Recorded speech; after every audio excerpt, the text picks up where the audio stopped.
गुरुर्ब्रह्मा गुरुर्विष्णु गुरुर्देवो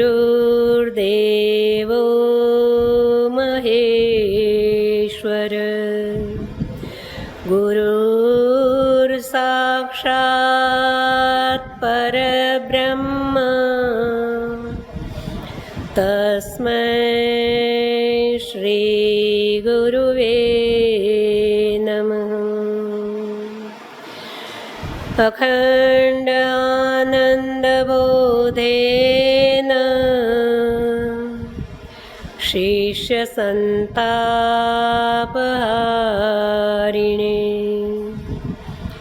परमानंदरूपाय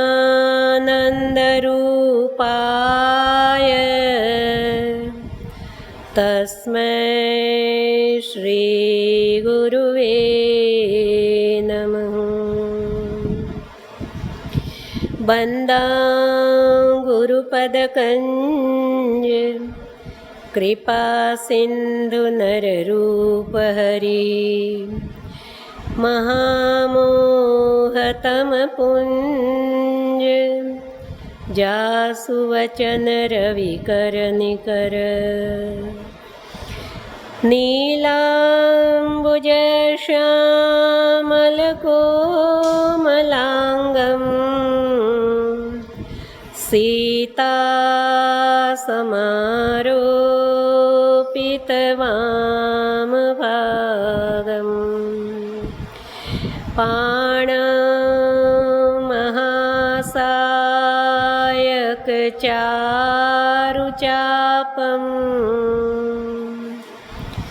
नमामि रामं रघुवंशनाथम्।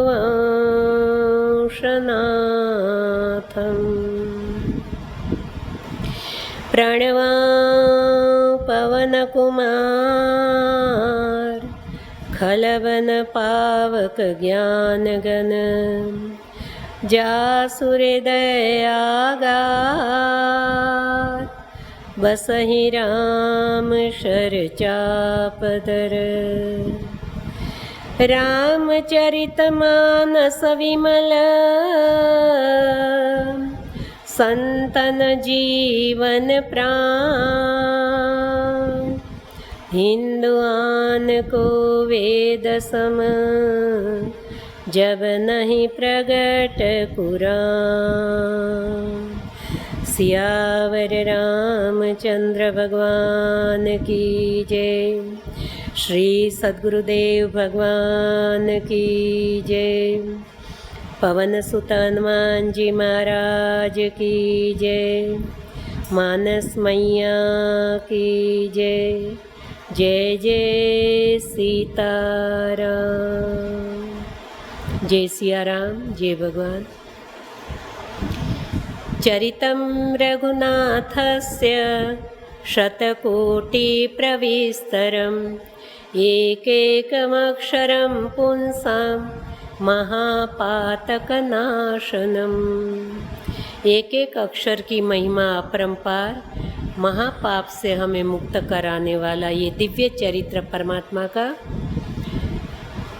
तुमरे भजन राम को पावे तो जन्म जन्म के दुख बिसरावे। यहाँ जन्म जन्म के दुख हटावे, कटावे, मिटावे नहीं लिखा। कट नहीं जाते हैं, मिट नहीं जाते हैं, बिसरावे। जीवन में जितना याद रखना आवश्यक है उससे अधिक शायद भूल जाना जरूरी है। कुछ घटनाएं हमारे जीवन में ऐसी घटती है कि यदि हम भूलेंगे नहीं तो हम पागल हो जाएंगे। हम जो चीज़ भूलने की है वो भूलते नहीं हैं, जो याद रखने का वो याद रखते नहीं हैं। कई लोग कहते हैं कि बहन जी ये चौपाइयाँ याद नहीं रहती हैं। हम पाठ तो करते हैं लेकिन हमें मुख पाठ नहीं होता है। अरे कुछ याद न रहे तो कुछ कोई बात नहीं, सार तत्व तो याद रह जाए राम नाम तो भी बहुत है, लेकिन वो भी नहीं याद रहता है। माया के चक्कर में वो भी हम बार बार भूल जाते हैं। ये खोपड़ी खाली होगी तो और कुछ भरेगा ना। दुनिया भर का कचरा तो भरा रहता है, 2-4-6 महीने 2-4 साल पहले की बात याद रहेगी। अभी तो ठीक है, 2-4 साल पहले वो मिले थे तो हमको ऐसे बोल दिया था, तो इतनी पुरानी बात याद रह गई। और पाठ करते हैं तो बोले याद नहीं रहता, क्योंकि वो दुनियादारी का कचरा भरा हुआ है। बुद्ध भगवान के पास एक सेठ जी गए। सेठ जी तो सेठ जी, कोई कमी नहीं। आशीर्वाद लेने गए, कभी दर्शन को नहीं जाते, कुछ श्रद्धा नहीं, भाव नहीं। किसी से सुन लिया कि महात्मा जी समर्थ है, पहुंच गए। तब तो जाके वंदन करना पड़े। वंदन करके बोले आने का प्रयोजन, बोले आशीर्वाद लेने आया हूँ। बुद्ध भगवान ने कहा आज तक कुछ दिया न लिया, कुछ सेवा नहीं की और मुफ्त में आशीर्वाद। अब देखिए संत कैसे परीक्षा लेते हैं। नहीं तो संतों को क्या आशीर्वाद के बदले कोई कीमत चाहिए, और यदि हम वो आशीर्वाद के बदले कीमत मांगे तो हम दे सकते हैं। आशीर्वाद तो अमूल्य है, लेकिन परीक्षा ले रहे थे। बोले कभी मुंह भी नहीं दिखाते हो, आते नहीं हो, कुछ सेवा नहीं की और सीधे आशीर्वाद लेने चले आए।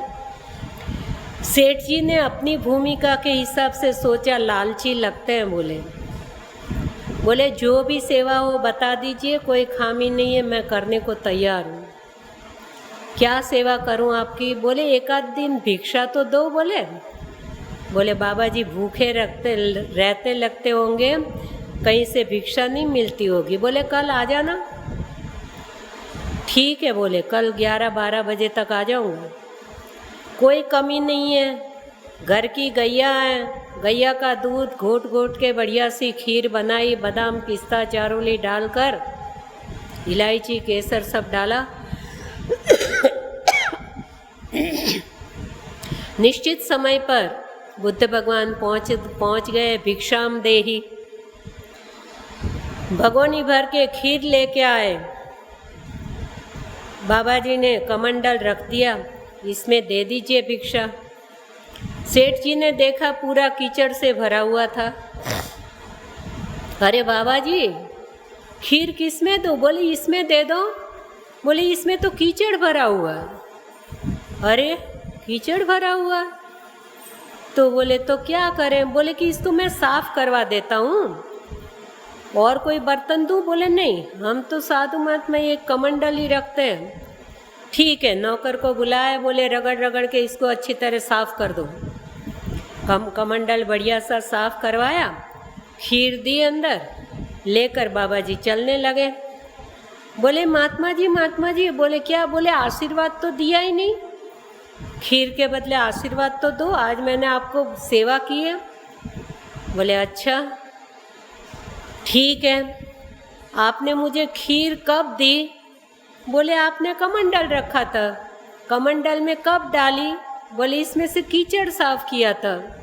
तो बोले इसमें बहुत कीचड़ भरा हुआ, पहले साफ करो, आशीर्वाद रहने की जगह तो चाहिए ना। बोले पहले ये साफ कर दो। बोले मैं आशीर्वाद दूंगा तो किस में समाएंगे? संत जन, उनकी निराली व्यवस्था होती है। कल हमने देखा गोस्वामी जी ने बहुत प्रकार से अपनी न्यूनता बताई। मेरे में कोई योग्यता नहीं है, कवित विवेक एक नहीं मोरे, कवि न हो नहीं चतुर कहो, कवि न हो नहीं वचन प्रवीणु।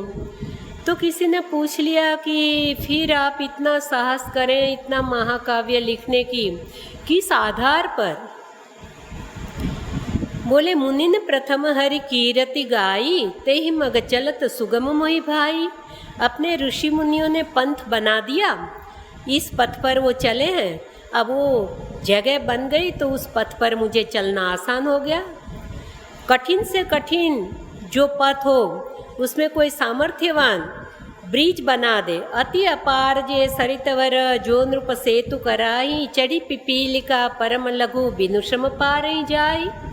बहुत बड़ा सरोवर या नदी है, कोई सामर्थ्यवान व्यक्ति उस पर बढ़िया पुल बनवा दे तो पुल के आधार पे तो एक चींटी भी वो नदी या सरोवर पार हो जाएगी। इस तरह से हमारे ऋषि मुनियों ने हमारे लिए सुंदर पथ बना दिया। मेरे भाई बहन 3 पथ है, हमें पथ निश्चित करना पड़ेगा। हमें यहाँ से कानपुर, बम्बई, लखनऊ कहीं भी जाना है और कोई कहेंगे कि भाई 3 रास्ते हैं, आपको पहुँचना, आपका लक्ष्य है लखनऊ या कानपुर या बम्बई, तो 3 रास्ते से जाया जाता है। आप बताइए आपको कौन सा रास्ते से जाना है। फलाना रास्ता लंबा है, थोड़ा कठिन है, फलाना रास्ता सरल है, वो सीधा साधा है, फलाना रास्ता थोड़ा उबड़ खाबड़ है, बहुत ही वैसे चोर डाकुओं का डर रहता है। बोलिए आपको कौन से रास्ते जाना है, आप कौन सा रास्ता पसंद करेंगे, सीधा सरल छोटा रास्ता। तो ये 3 पथ है, कर्म पथ, ज्ञान पथ और भक्ति पथ। गृहस्थों के लिए कर्म पथ की ज़्यादा व्यवस्था, आप कितना ही भजन भक्ति भाव में लगे, लेकिन कर्तव्य का परित्याग नहीं करना चाहिए। ईश्वर की कृपा से हम जिस आश्रम में हैं और हमारा जो कर्तव्य है, उतावली में घर बार छोड़ के और हमको तो भजन करना है, छोटे बच्चे हैं, घर परिवार, बूढ़े माँ बाप हैं, उनका पालन पोषण कर्तव्य का समय आया तब घर छोड़कर अगर हम तो साधु बन जाएंगे, नहीं, ये गलत है। कर्तव्य का पालन पहले करो। तो मानस जी के आधारित मैं कहती हूँ, अपनी ओर से कुछ नहीं। अयोध्या कांड का ये दोहा है, करीब 75-76 में आएगा। सोचिए ग्रही जो 70 के आसपास, 70 के आसपास, सोचिए ग्रही जो मोह वश करे कर्म पथ त्याग। मोह के अधीन होकर जो कर्म पथ का परित्याग करता है, ऐसा गृहस्थ मृत्यु के बाद पश्चाताप करने योग्य है। कुलगुरु वशिष्ठ जी ये शब्द बोले हैं। तो गृहस्थों के लिए कर्म पथ बहुत आवश्यक। आप कर्म करते चलो, कर्म के फल की आशा में अपेक्षा मत रखो और साथ रात राम राम करते चलो। सीधा साधा जो इष्ट आराध्य आपके देव है, राम जी, कृष्ण जी, शक्ति, महाशक्ति शिव जी, लेकिन नाम स्मरण साथ में जोड़कर कर्म करोगे तो अहंकार से मुक्त आप रहेंगे। फिर दोहा नंबर 118 उत्तरकांड, ज्ञान की पंथ कृपाण की धारा, परत खगेशन लागे बारा। कर्मपथ कठिन है, दुधारी तलवार है, गिरते देर नहीं लगती है। ज्ञान और भक्ति का समन्वय गोस्वामी जी, काकभूषुंडी जी महाराज बताते हैं तो बहुत ही भाव बताया। जो ज्ञान पथ है वो घोड़े सवारी का मार्ग है, भक्ति पथ वो पालकी का मार्ग है। ज्ञान पथ है वो मरकट न्याय है और भक्ति पथ है वो मार्जार न्याय बताया गया। ज्ञान पथ है वो दीपक है, भक्ति है वो मणि है, ज्ञान है वो साबुन, ज्ञान है वो साबुन है और भक्ति है वो जल है। हम भक्ति के साथ बिना, कपड़ा मैला है साफ करना है, कोरा साबुन रगड़ते रहेंगे तो कपड़ा फट जाएगा, साथ में पानी की आवश्यकता है। लेकिन भक्ति पथ जल है, तरल है, उससे हम साबुन नहीं है और केवल जल में 2-4 बार रगड़ के निकालेंगे तो कुछ तो सफाई हो ही जाएगी। तो ज्ञान पथ बहुत कठिन है। ज्ञान की पंथ कृपाण की धारा, परत खगेशन लागे बारा। हे पक्षीराज, हे गरुड़ जी, इसमें गिरते देर नहीं लगती है। हम इतिहास पढ़ते हैं, अनेक ज्ञानियों के चरित्र पढ़े, बड़े से बड़े ज्ञानियों का पतन हुआ ऐसा हम पढ़ते हैं। पाराशर भगवान कितने महान हैं, कोई साधारण है क्या? लेकिन ज्ञान के पथ पर चले तो दोपहर का समय मत्स्यगंधा का हाथ पकड़ा है, उनका पतन हुआ। कितनी शक्तिमान है वो कि सूर्य नारायण भगवान प्रत्यक्ष देव है, उनकी हाजिरी में कुकर्म नहीं करते हैं तो बादल प्रकट कर दिए, सूर्य नारायण भगवान को ढक दिया, लेकिन अपनी कामना को नहीं रोक सके।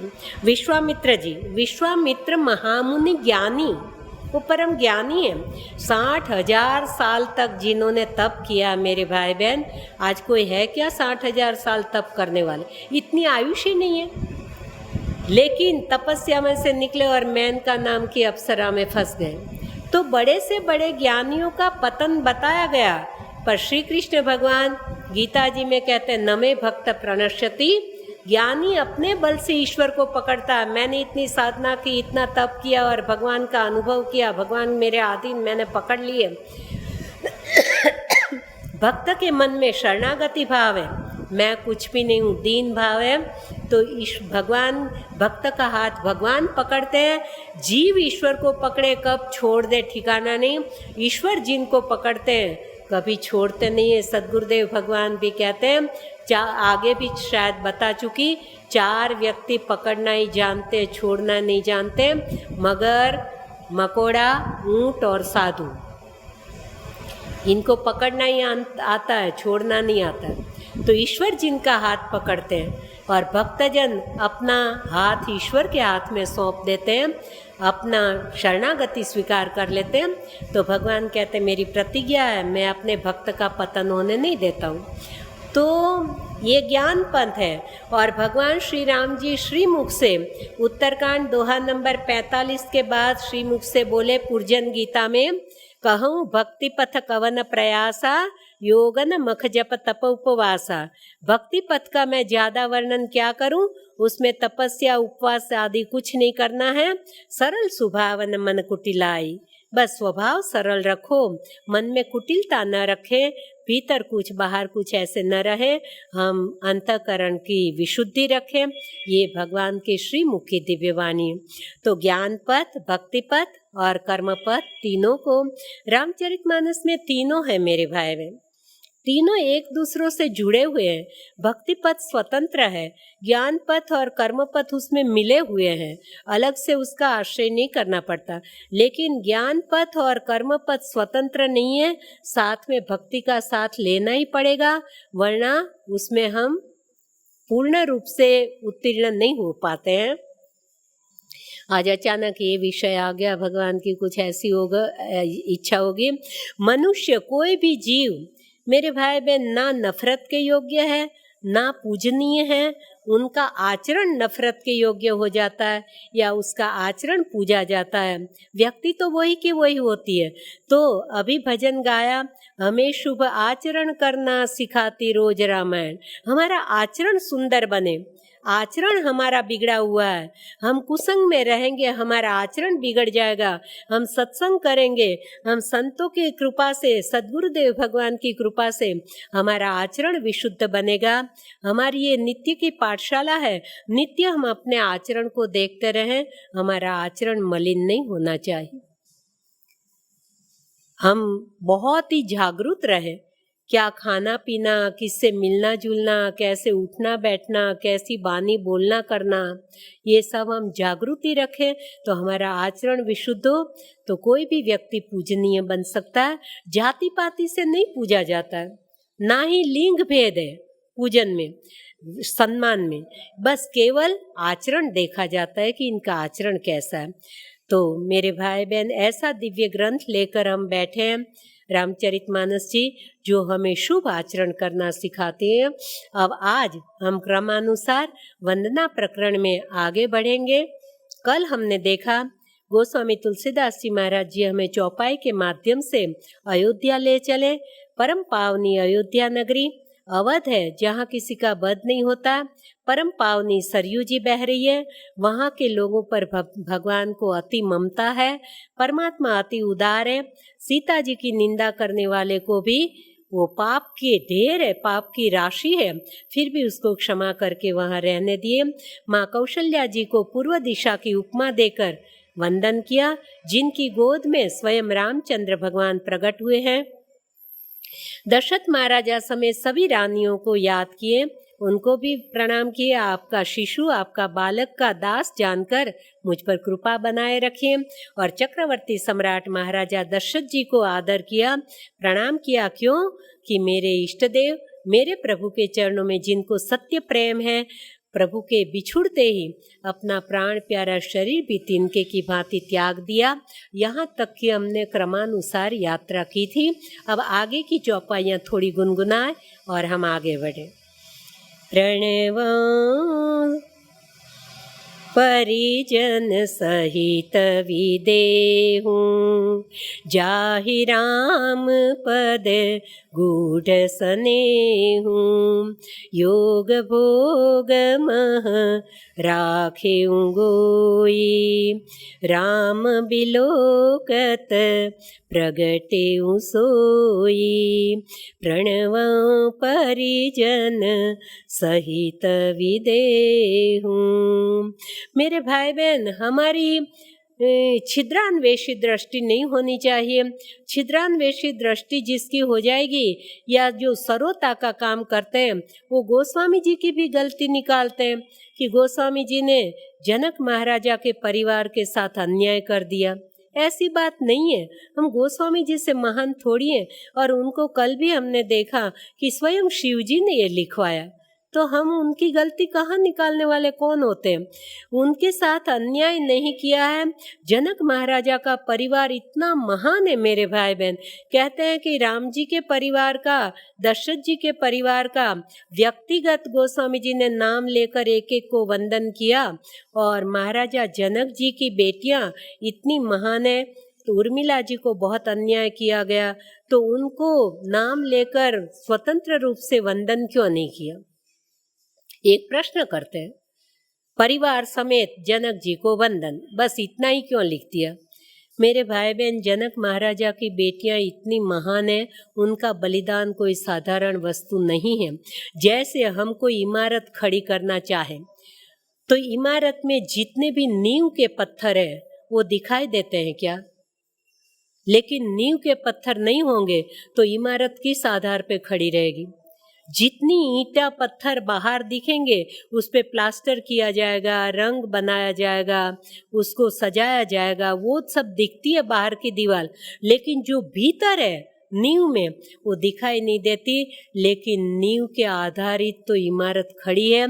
दुनिया को राज्य मिला है वो महान जनक जी की बेटियों के बलिदान से मिला है।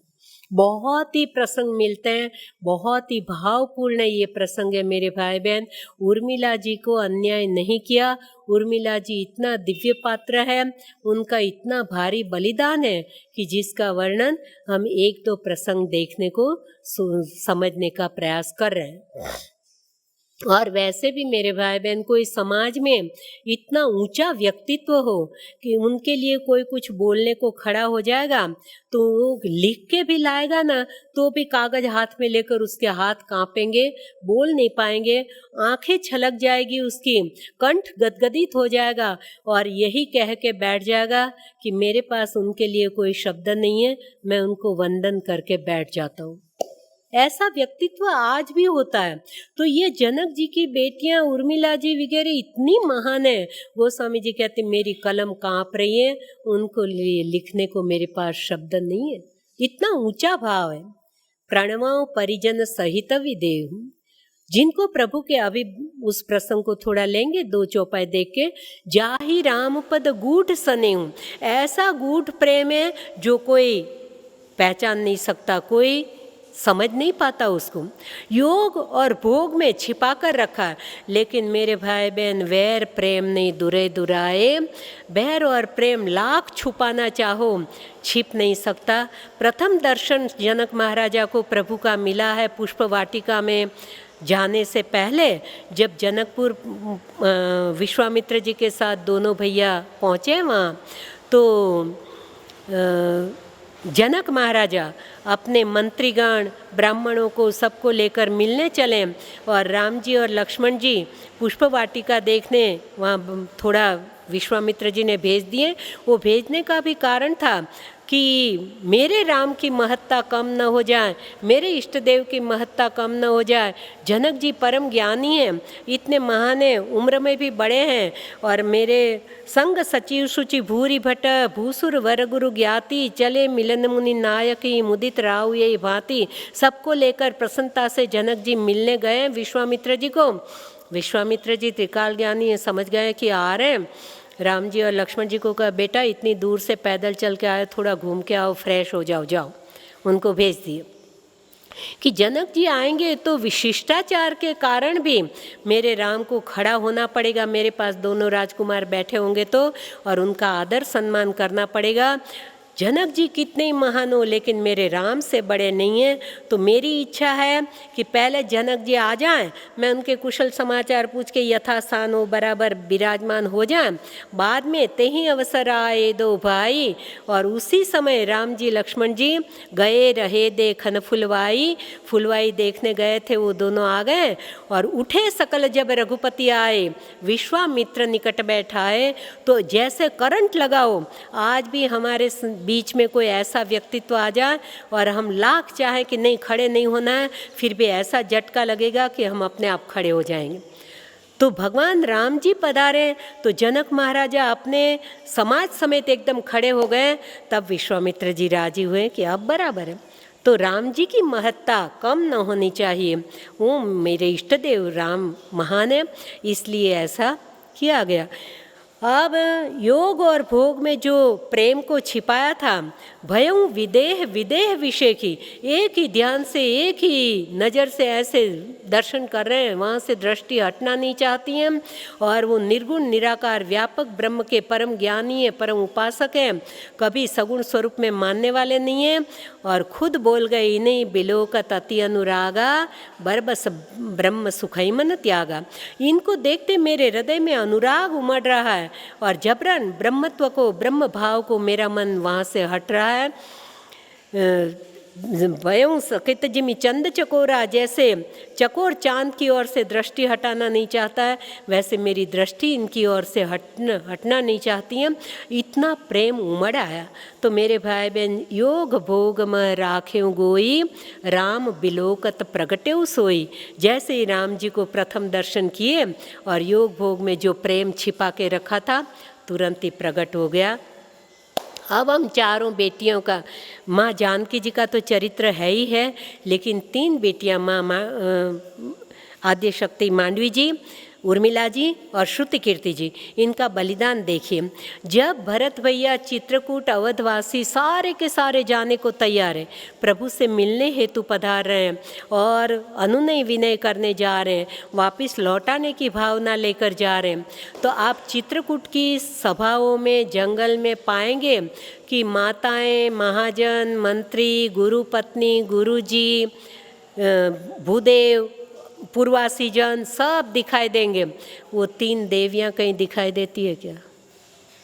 चित्रकूट का आप इतिहास मानस जी का अध्ययन करेंगे तो चित्रकूट में तीनों माताएं, माँ कैकेयी जी को भी साथ ले गए, लेकिन मांडवी जी, श्रुति कीर्ति जी, उर्मिला जी कहीं भी नहीं दिखाई दे। क्यों?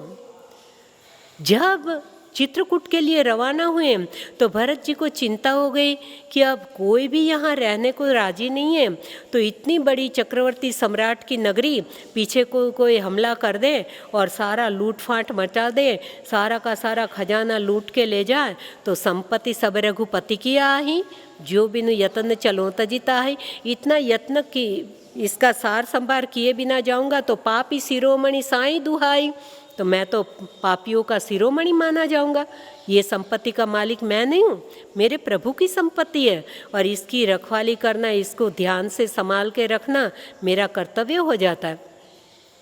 किसी से भी पूछते कि भैया आप रह जाओगे यहाँ, हम थोड़े दिनों में लौट आएंगे, आप यहाँ अयोध्या का ध्यान रखोगे, वो इतने दुखी हो जाते हैं, सो जाने से जनु गर्दन मारी, उसको लगता हमारे गले में तलवार लगा दी, ये हम मर गए अब तो सब एक सुर से बोल उठे, जरो सो संपत्ति सदन सुख, सूरदय मातु पितु भाई, सन्मुख होत जो राम पद, करे न सहज सहाय। घर बार संपत्ति, बड़े बूढ़े बच्चे, कोई साथ नहीं आ सकता है तो भले यहाँ मर जाए, जल जाए, खत्म हो जाए, हमें किसी की परवाह नहीं, हम तो भगवान के पास चलेंगे। देखिए कितना बलिदान है।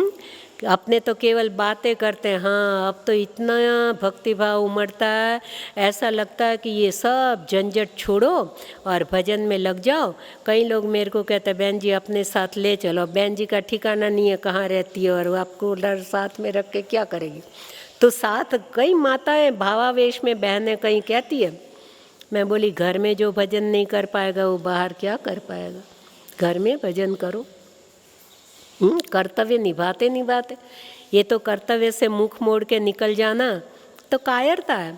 आपने गृहस्थ आश्रम में प्रवेश किया, आपका कर्तव्य है। ऐसे इकट्ठे करके और ले जाके क्या करेंगे? तो मैं कईयों को कहती हूँ चलो सर चलना है, परिपूर्ण तैयारी है, तो भावावेश में हाथ ऊंचा करेंगे, हाँ हमें चलना है, पक्का? मैं बोली हाँ। तो मैं बोली पहले तो ये चेन चूड़ी अंगूठियाँ सब सोने की पहनी, ये उतार के रख दो नीचे, ये माया तो छूटेगी नहीं।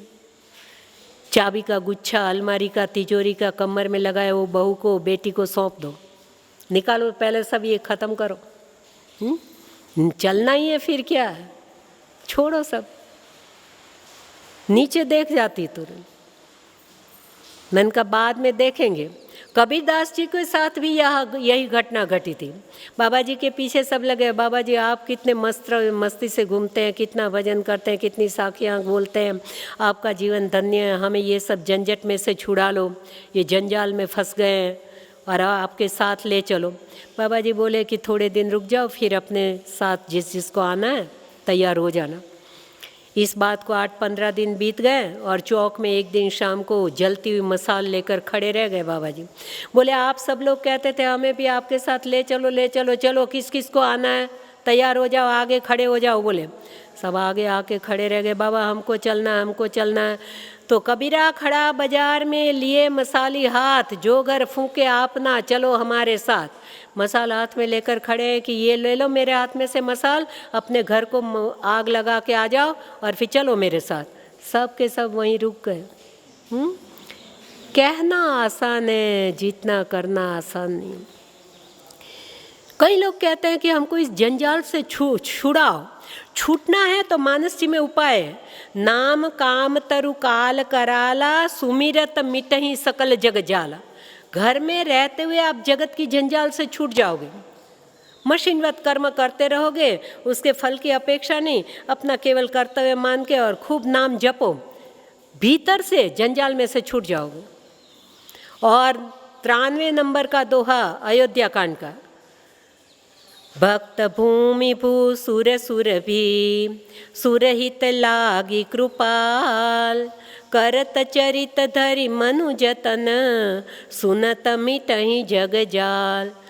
ये परमात्मा का प्रागट्य अवतार क्यों हुआ है? भक्तों के लिए, भूमि के लिए, भूसुर भूदेव के लिए, गैया के लिए, सुरभि के लिए, देवताओं के लिए। ये तो स्वेच्छा से मनुष्य स्वरूप धारण करके और दिव्य लीला कर रहे हैं। ये लीला सुनते ही करत चरित धरि मनुजतन, सुनत मिटहि जग जाल। ये चरित्र सुनते रहो सुनते रहो, सुनते सुनते जगत की जंजाल से छूट जाओ। अब लंबा किसका कितना टिक सकता है वो तो सबकी अपनी भूमिका पर है, लेकिन यहाँ हम आधा पौना घंटा सुनते हैं, इतनी देर तो हम जंजाल से छूट जाते हैं ना। कोई जंजाल याद आ रही है? जैसा कुछ है ही नहीं, हमारा कोई नहीं, कोई लेना देना नहीं, घर बार बच्चे कुछ याद नहीं आता, यहाँ बैठ गए। हाँ, लेकिन वो सारी की सारी जंजाल ये दरवाजे से बाहर खड़ी है, कभी बाहर निकले कि तुरंत पकड़ लेगी। दूध आ गया होगा, चलो जल्दी बच्चे को ये करना है, शाम का समय हो गया, खिचड़ी पकानी है। हाँ, ये जंजाल है कई प्रकार।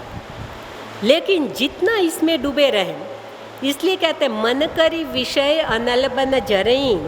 ये मन रूपी हाथी ये कलयुग के विषय वासनाओं की आग में जल रहा है। यदि उसको इस अग्नि से बचाना है और शांति चाहिए तो होई सुखी जो यही सर परई। मन रूपी हाथी को आग से, जलन से, विषय भोग से बचा के और शांति पाने के लिए इस मानस सरोवर में डुबोए रहो। हाँ? होई सुखी जो यही सर परई। इस सरोवर में जो डुबकी लगाए रहेगा, जितना हो सके चौपाइयाँ गुनगुनाते रहो, स्तुति बोलते रहो।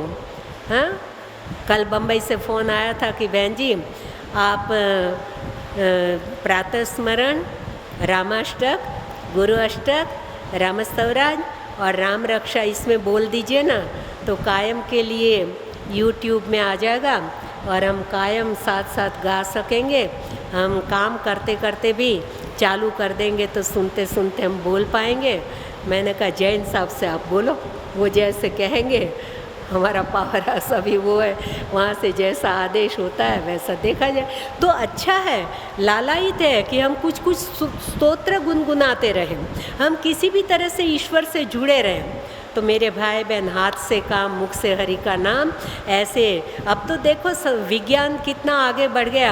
आप ये मोबाइल में वगैरह चालू करके रख दो, काम करते रहो, सुनते रहो, इससे जुड़े रहो, बहुत ही आनंद मिलेगा मेरे भाई। तो जंजाल से छूटने के उपाय तो है। अब देखिए, जब भरत जी जा रहे हैं, चित्रकूट के लिए रवाना हुए, कोई भी चित्रकूट में रहने को तैयार नहीं है, अयोध्या में रहने को तैयार नहीं है। उस वक्त मांडवी जी सामने आके खड़ी है, चिंता न करो मेरे नाथ, नहीं तो कहती आप इतने दुखी हो, इतने दिनों से आप भोजन भी नहीं ले रहे हो, और आपकी जैसे मेरी बड़ी दीदी बड़े भैया की सेवा में साथ में गई, जहाँ आप वहाँ मैं आपके साथ चलूँगी। लेकिन उनकी चिंता, उनकी झंझट, ये जो उपाधि खड़ी हुई है कि यहाँ कौन रहेगा, उसमें सहायक बनने के लिए मांडवी जी का चिंता मत कीजिए, आप जाइए सबको लेकर। मैं जनक की बेटी हूँ, मेरे को भी शस्त्र चलाना आता है, किसी की ताकत नहीं है कि हमारे रहते हुए अवध की एक सीख भी कोई हिला सके। मांडवी जी पीछे उर्मिला जी खड़ी है। उर्मिला जी का भैया मैं दीदी के साथ में हूँ, हमारे प्राण के बलिदान से भी हम अवध की रक्षा करेंगे, किसी की ताकत नहीं कि कोई एक चीज़ भी कहीं इधर उधर कर पाए, आप जाइए आराम से। तब भरत जी गदगदित होकर पूछते हैं कि उर्मिला, कुछ संदेश कहलवाना है? मैं जा रहा हूँ, लक्ष्मण तुम्हें मिले बिना चले गए, तो अपने पतिदेव को कुछ संदेश कहलवाना चाहती हो? तब उर्मिला जी कहती है, नहीं भैया, मेरा नाम भी मत लेना उनके सामने, मेरे प्रणाम को नहीं, मेरा नाम लोगे तो उनको मेरी याद आएगी। बोले इतनी तुम नाराज हो गई हो उनसे? बोले नहीं, नाराज की बात नहीं है, मेरा नाम भी मत लेना, क्योंकि वो सेवा करने हेतु गए, आप मेरा नाम लेके कहोगे उर्मिला ने प्रणाम कहा है, और एक क्षण के लिए वो सेवा चूक जाएंगे और मेरी याद में चले जाएंगे, तो उनकी एक क्षण की सेवा मैं चुकाने की निमित्त न बनूं, इतना आप ध्यान रखना। बताइए अब ये उर्मिला जी के लिए कौन क्या लिख सकता है? क्या बलिदान है इनका? पीछे श्रुति कीर्ति जी खड़ी है, भले मैं सबसे छोटी हूँ, लेकिन मैं भी अपने प्राण निछावर कर दूंगी अवध की रक्षा हेतु। आप चिंता न करिए, हम तीनों बहनें यहाँ रहने को तैयार हैं। सौंपी नगर शुचि सेवकनी, सादर समय चला। ऐसा मैंने सुना है कि कुल 8 जने अयोध्या में रहे, 3 ये बहनें और 5 जने कोई पवित्र सेवक वो रहे हैं, बाकी सब चित्रकूट आने के लिए तैयार हो गए। कोई अवध में रहने को तैयार नहीं है, हम भी प्रभु के दर्शन हेतु तो प्रभु के पास चलेंगे।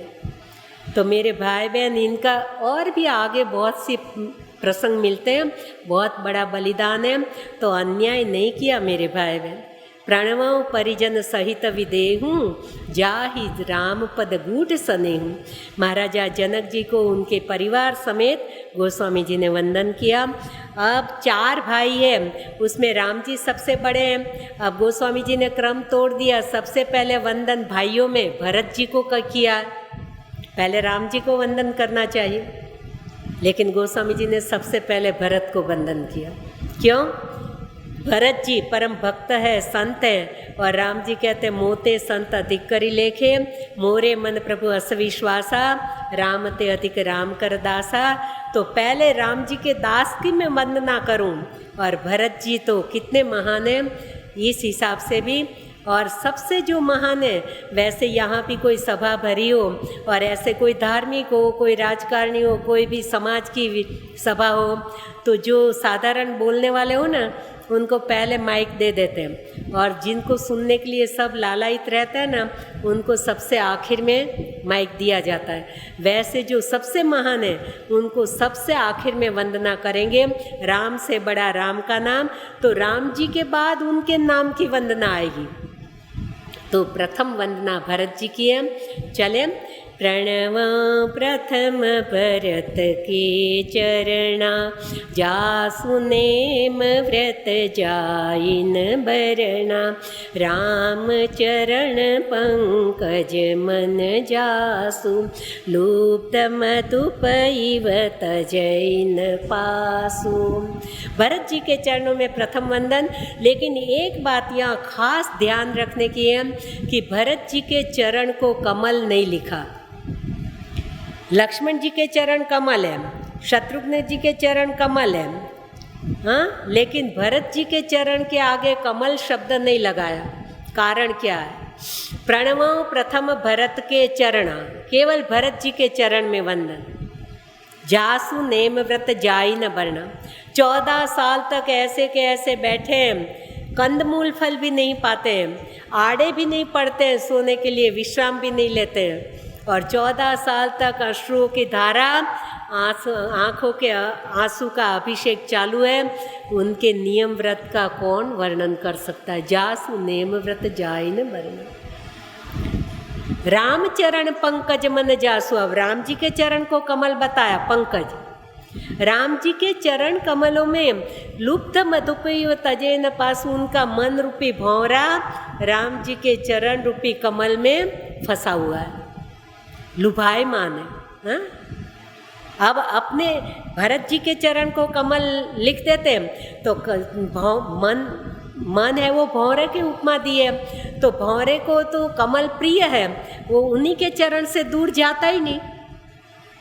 लेकिन उनके चरण कमल नहीं है, मन रूपी भौरा इधर उधर भाग रहा है, वो कमल की खोज में है, कमल चाहिए उसको, तो उनका मन रूपी भौरा राम जी के चरण कमल में। बंदो लक्ष्मण पद जल जाता, उनके चरण को जल जाता यानी कमल लिखा है। रिपुसूदन पद कमल नमामि, लेकिन भरत जी के चरण को नहीं। आगे भी कोई प्रसंगवशात मैं बता चुकी कि मेरे भाई बहन, ये मन रूपी भौरा भटक रहा है इधर उधर, उसको स्थिर करना है, एकाग्र करना है, तो उसको फूल बहुत प्यारे हैं, फूल में भी सबसे अधिक प्रिय कमल है। तो श्री रामचंद्र कृपालु भजमन हरण भव भय दारुणम, नव कंज लोचन कंज मुख कर, कंज पद कंजारुणम। प्रभु के नेत्र कमल, प्रभु का मुख कमल, प्रभु के हस्त कमल, प्रभु के चरण कमल, ये मन रूपी भौरा, तो ये एकाध कमल में बैठ जा, उनका चिंतन मनन कर, तेरा मन एकाग्र हो जाएगा, स्थिर हो जाएगा। तो भरत जी ने अपने मन को भगवान श्री राम जी के चरण कमल में लुभायमान करके बिठा दिया है। अब लक्ष्मण जी के चरणों में प्रणाम। बंदा लक्ष्मण पद जल जाता, शीतल सुभग भगत सुखदाता। रघुपति कीरति विमल पताका, दंड समान भयो यश जाका। शेष सहस्त्र शीश जग कारण, जो अवतरे भूमि भटारण। सदा सो सानुकूल रहमो पर, कृपा सिंधु सौमित्री गुणाकर। बंदा लक्ष्मण पद जल जाता, शीतल सुभग भगत सुखदाता।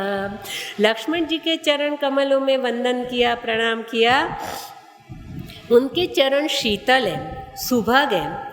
मेरे भाई बहन, 14 साल तक कांटे कंकरों में चलना नंगे पांव, उनके चरण सुभग हो सकते हैं क्या? लेकिन वो राम जी के अनुगामी हैं, राम के अनुगामी हो उनके चरण सुभग ही हो सकते हैं, राम के अनुगामी हो उसके चरण सुभग नहीं हो सकते। शीतल है उनके चरण, भक्तों को सुखदायी है।